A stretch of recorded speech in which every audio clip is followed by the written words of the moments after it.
आप देख रहे हैं आवाज इंडिया टीवी। ये है प्राइम टाइम। तालिबान ने अफगानिस्तान पर कब्जा जमा लिया है और काबुल में अपनी सत्ता का ऐलान कर दिया है। चीन, रशिया, पाकिस्तान ने इसका स्वागत भी किया है।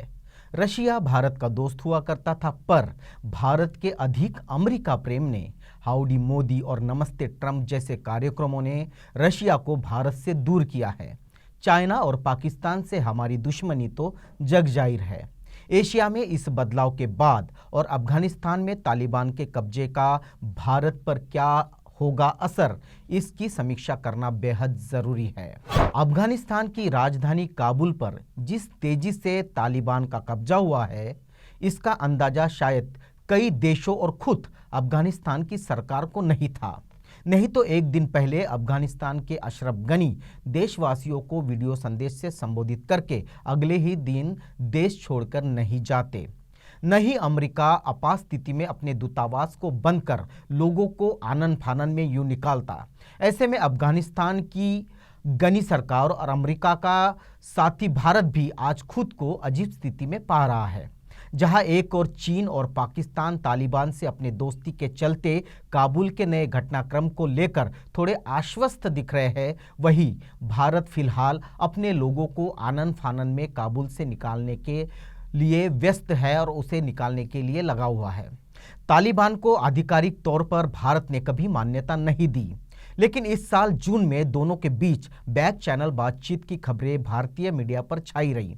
भारत सरकार ने अलग अलग स्टेक होल्डरों से बात करने वाला एक बयान जरूर दिया था ताकि मामले को तूल देने से रोका जा सके, लेकिन किसे पता था कि 2 महीने में सब कुछ इतनी तेजी से बदल जाएगा।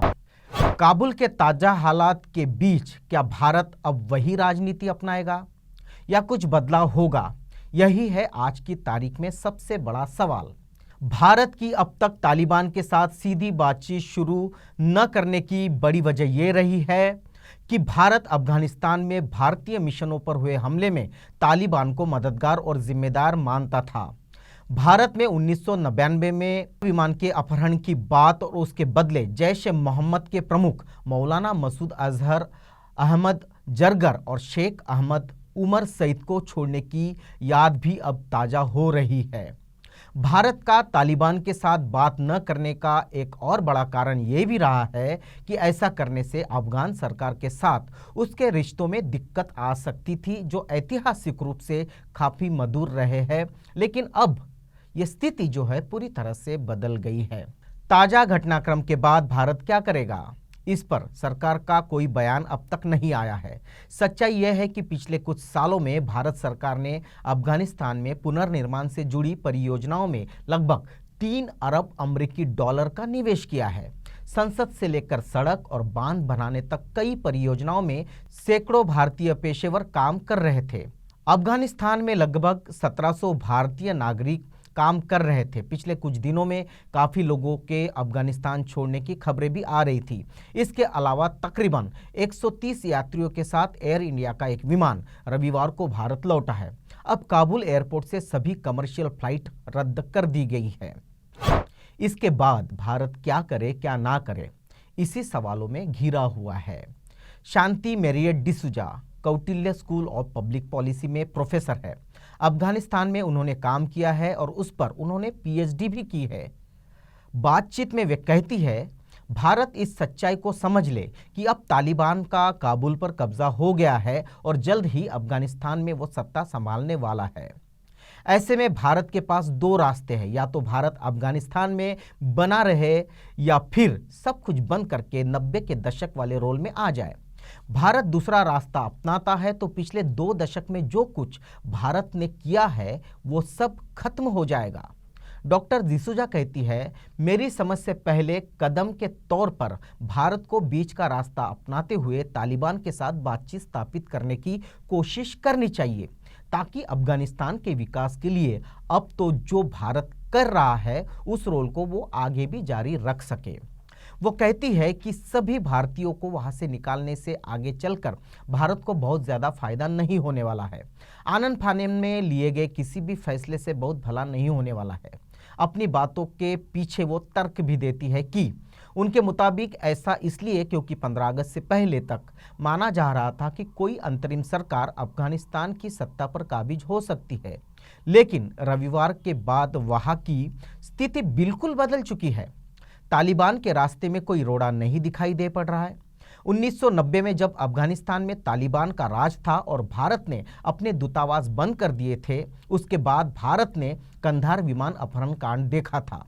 भारत विरोधी गुटों का विस्तार भी भारत ने देखा था। 2011 में भारत ने अफगानिस्तान के साथ स्ट्रेटेजिक पार्टनरशिप एग्रीमेंट साइन किया था, जिसके तहत बहुत सारे काम भी अब चल रहे हैं। तालिबान के रवैये में बदलाव आया है या नहीं, अभी नहीं कह सकते, क्योंकि हाल ही के दिनों में तालिबान की तरफ से भारत विरोधी कोई बयान सामने नहीं आया है। तालिबान ने अफगानिस्तान के विकास में भारत के रोल को कभी गलत नहीं कहा। तालिबान में एक ऐसा गुट भी है जो भारत के प्रति सहयोग वाला रवैया अपनाता है। जब अनुच्छेद 370 का मुद्दा उठा तो पाकिस्तान ने इसे कश्मीर से जोड़ा, लेकिन तालिबान ने कहा कि उन्हें इस बात की परवाह नहीं है कि भारत कश्मीर में क्या करता है। काबुल पर कब्जा करने के बाद अब तक किसी बहुत बड़े खून खराबे की खबर नहीं आई है। हालांकि कुछ तस्वीरों से ये लग रहा है कि काबुल के एयरपोर्ट पर गोलीबारी की गई है, जिसमें कुछ लोगों की मौत भी हो गई है। हालांकि अंतर्राष्ट्रीय स्तर पर इस बात को लेकर चिंता जताई गई थी कि तालिबानी शासन आने के बाद अफगानिस्तान में महिलाओं की जिंदगी बद से बदतर हो जाएगी, लेकिन तालिबान के प्रवक्ता ने साफ कहा है कि महिलाओं को पढ़ाई और काम करने की इजाज़त दी जाएगी। और कल के ही घटनाक्रम में एक प्रवक्ता ने कहा है कि महिलाएं अपने काम पर वापस लौट सकती है, उन्हें पूरी तरह से काम करने दिया जाएगा।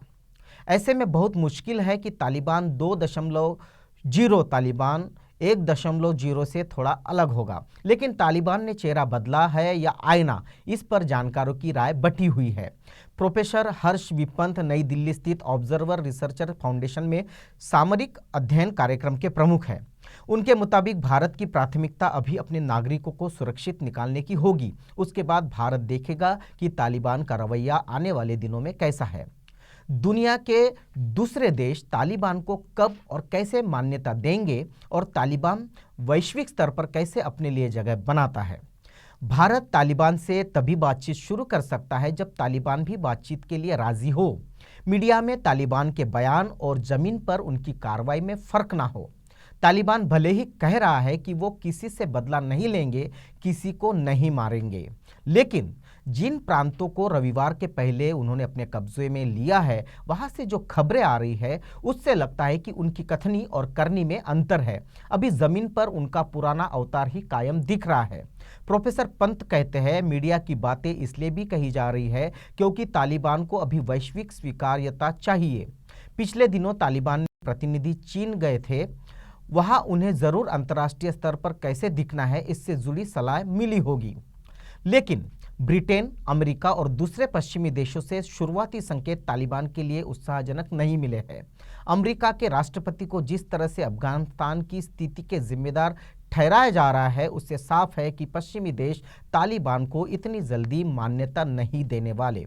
रही बात भारत की, तो पड़ोसी देश में जब भी सरकार बदलती है तो भारत उनसे बातचीत करता ही है। अफगानिस्तान में भी भारत वैसा करेगा, लेकिन सही समय आने पर। वो सही समय तब आएगा जब भारत जैसे सोच रखने वाले दूसरे देश भी तालिबान को मान्यता देने की तरफ कदम बढ़ाएंगे। अगर तालिबान 2.0 तालिबान 1.0 जैसे ही हो तो भारत को तालिबान से बातचीत में कोई फायदा नहीं होगा। प्रोफेसर पंत कहते हैं कि तालिबान से बातचीत करने के लिए भारत रूस की मदद ले सकता है ताकि भारत के हितों की सुरक्षा अफगानिस्तान में हो सके। इसके अलावा सऊदी अरब और यूएसए पर भारत की नज़रें टिकी हुई है, वो आगे क्या करते हैं। 1990 में पाकिस्तान, यूएई और सऊदी अरब ने तालिबान को सबसे पहले मान्यता दी थी। वही भारत के लिए भी क्या क्या अफगानिस्तान में नई चुनौतियां होगी, इसे भी देख लेते हैं। तालिबान का उदय 90 के दशक में हुआ जब अफगानिस्तान में सोवियत संघ की सेना वापस जा रही थी। माना जाता है कि पिछले धार्मिक मदरसे में तालिबान आंदोलन उभरा। इस आंदोलन में सुन्नी इस्लाम की कट्टर मान्यताओं का प्रचार किया जाता था। बाद में ये पश्तून इलाके में शांति और सुरक्षा की स्थापना के साथ साथ शरिया कानून के कट्टरपंथी संस्करण को लागू करने का वादा करने लगे। इस वजह से प्रोफेसर पंत का मानना है कि तालिबान का अफगानिस्तान में शासन चलाने का कोई मॉडल है नहीं, उनकी अपनी एक कट्टरपंथी विचारधारा बस है जिसे वो लागू करना चाहते हैं। अब तक उनका एजेंडा था अमेरिका को अफगानिस्तान से हटाना, जिसमें वो सफल हो गए, लेकिन इसके बाद भी उनके तमाम गुटों में एकता बनी रहेगी ये कहना अभी काफ़ी मुश्किल है। जब तक अफगानिस्तान में नई राजनीतिक व्यवस्था की प्रक्रिया शुरू नहीं हो जाती, तब तक कुछ कहना मुश्किल है। भारत चाहेगा कि उसमें नॉर्दर्न अलायंस की भूमिका रहे, लेकिन तालिबान की प्राथमिकता होगी शरिया कानून को वहां लागू कराना, ना कि अपने पड़ोसी देशों के साथ रिश्ते बनाना। ऐसे में भारत और तालिबान के बीच विचारधारा का टकराव हो सकता है। डॉक्टर दिसूजा कहती है कि तालिबान के काबुल पर कब्जा कर लेने से भारत के सामने 3 स्तर पर चुनौतियां होगी। पहली सुरक्षा से जुड़ी हुई है। तालिबान के साथ संबंधित आतंकवादी गुट जैसे जैश ए लश्कर और हक्कानी नेटवर्क की छवि अब तक भारत विरोधी रही है। दूसरी, मध्य एशिया में व्यापार, कनेक्टिविटी और आर्थिक विकास के मसले पर दिक्कतें भी आ सकती है। अफगानिस्तान की लोकेशन ही कुछ ऐसी है कि तीसरी दिक्कत जो है चीन और पाकिस्तान को लेकर आएगी, जो पहले से तालिबान के साथ अच्छे और मधुर संबंध बनाए हुए है। भारत ने अफगानिस्तान में इन 2 दशकों में कितना सारा पैसा लगाया है, इस पर थोड़ा सा हम प्रकाश डालते हैं। अफगानिस्तान के नवनिर्माण में विभिन्न परियोजनाओं के जरिए पैसा लगाने वाली सबसे बड़ी क्षेत्रीय शक्ति के रूप में भारत को देखा जाता है। भारत ने साल 2011 में भयंकर सूखे से जूझ रहे अफगानिस्तान को 2.5 लाख टन गेहूं दिया था। अफगानिस्तान के हेरात में सलमा बांध भारत की मदद से बना। ये बांध $30 करोड़ करीब 2040 करोड़ रुपए की लागत से बनाया गया था और इसमें दोनों देशों के करीब 1,500 इंजीनियरों ने अपना योगदान दिया था। इसकी क्षमता 42 मेगावाट बिजली उत्पादन की थी। 2016 में अस्तित्व में आए इस बांध को भारत अफगानिस्तान मैत्री बांध का नाम दिया गया था।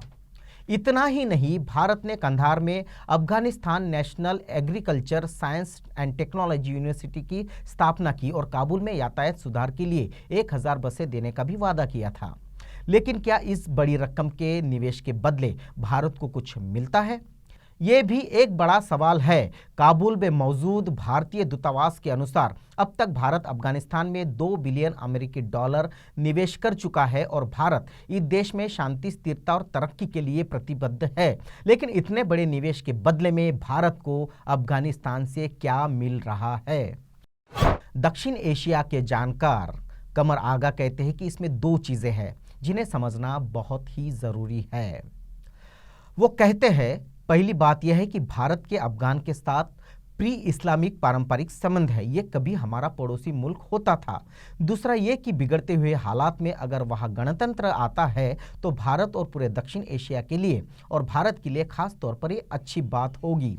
वो कहते हैं कि पाकिस्तान की हमेशा कोशिश होती है कि अफगानिस्तान में अस्थिरता रहे, क्योंकि स्थिरता होने पर वहाँ की सरकार अपने देश के बारे में सोचेगी जो पाकिस्तान के हित में नहीं होगा।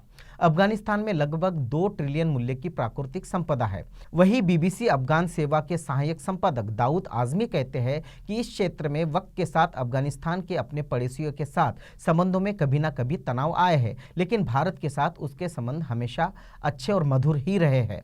वे कहते हैं इस क्षेत्र में तनाव बहुत ज्यादा है और हर मुल्क कोशिश करता है कि वो अपने लिए दोस्त या सहयोगी पैदा करे। भारत की ये भी कोशिश है कि अफगानिस्तान भारत का दोस्त रहे।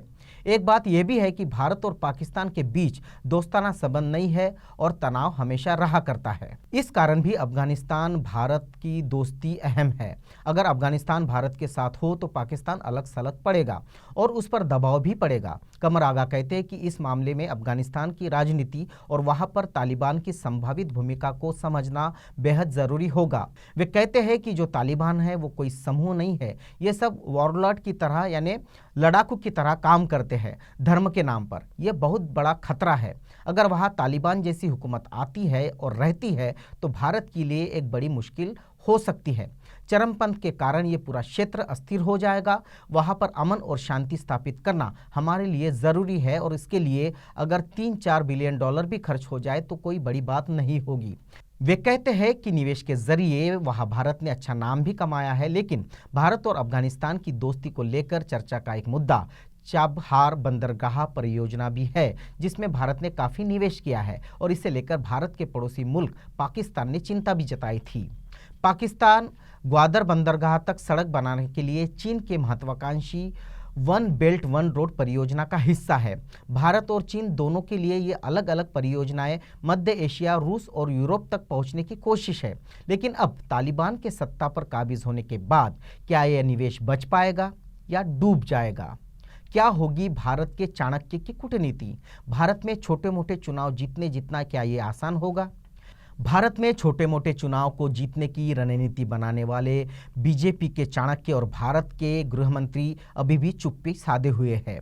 क्या जैसे वे चुनाव की रणनीति बनाते हैं और जीतते हैं वैसी रणनीति तालिबान, पाकिस्तान और चाइना के खिलाफ बना पाएंगे या देश की तीनों सीमाओं को खतरे में डाल देंगे? बाकी आप समझदार है। आप देख रहे हैं आवाज़ इंडिया टीवी, ये है प्राइम टाइम।